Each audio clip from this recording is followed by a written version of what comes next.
Katsin nita rinnom takin Kalau ngatse masekarin Halo rengin Dan vang kapui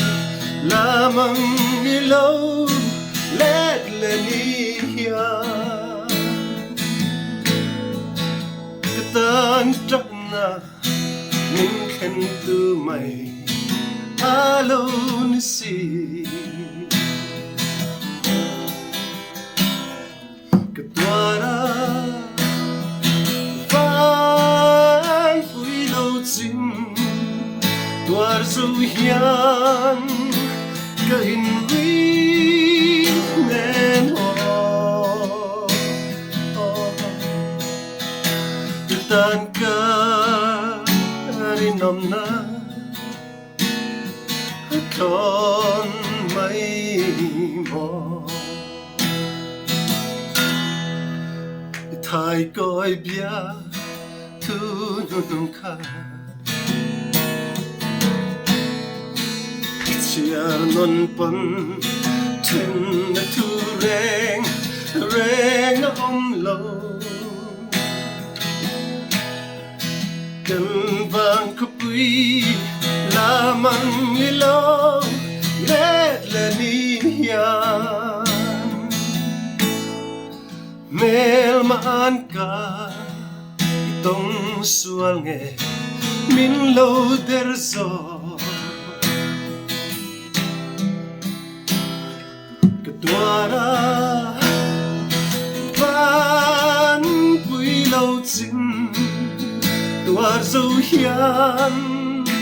Cả in vi nêm mò Tan ka rin hôm na Kon may no Ôi ka dâu ta Ninh ai khala Katsin nitan kun lenun kapalti Tuna kanun kwaro tingya Wai le mai tu Mangai tui ne Nang zau lâu chuan Ka ding zau lo Katwara Van pui lâu chim Tuar dâu hian Cả in rin em mò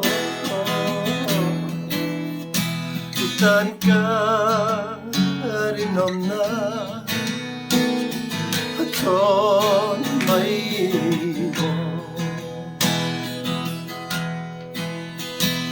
Tan ka rin hôm na Kon may